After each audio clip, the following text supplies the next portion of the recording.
Vipi? Yaani mwanangu wewe unaingia toilet wewe tu. Usinichalazie bana. Kwani Wewe unazingua mwanangu. Imekuaje mbona hivyo? Sikia mwanangu. Hapo mwanangu tuna msiba. Msiba? Familia yetu Keni amekufa. Keni amekufa? Keni amefuta mwanangu ile. Keni mimi silikuwepo naye jana usiku. Wewe ulikuwepo naye jana, sasa mwanangu amekufa leo. Ile amekufa. Sikia mwanangu, tusiongee sana kwa sababu kwetu tunawachelewesha wazee, wanataka wasafirishe maiti. Sikia.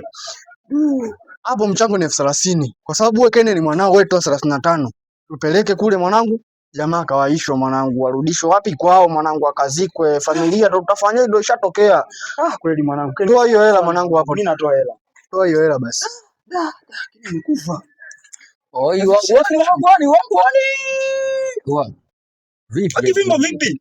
Vipi tena toa hiyo hela mimi nipeleke kule kuna msiba. Hela tena mbona Keni yenyewe huyo hapo umeniambia Keni amekufa. Keni si huyo hapa. Mwanangu unapagawa ni Keni huko wapi? Keni huyo hapa angalia wewe. Kwani kuna nini jamani kinachotokea? Usikaniambia eti wewe umekufa ni mtoto changu. Mimi nimekufa.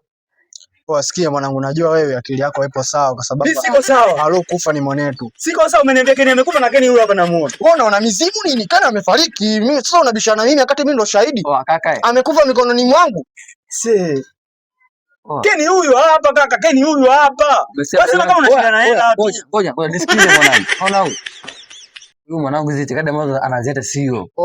Hiyo hela ndo waishe maiti. Nenda ikasi. Mimi wewe uko unanienda mbio, nikasema mwanangu amekufa. Nani sikiza bwana. Baridi. Nipeni hiyo hela mimi nikapate. Wewe hela nini sasa? Lakini ufanye. Nilijua tu. Gani hapo umefanya mpaka unataka hela wewe? Wewe ni buku ukapate kitu bana. Sasa unataka hela ndugu yangu, unakuja hivyo unakuja misiba ndugu yangu. Tutauana kaka. Tutauana. Siku nyingine nenda mwanangu. Unakuja unamwelekeza mwanao. Sasa bei za vifo ndugu yangu. Nao utakufa kweli.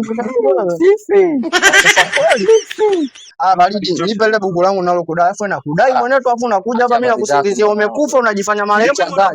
Kifimbo ndogo, ushanichanganya.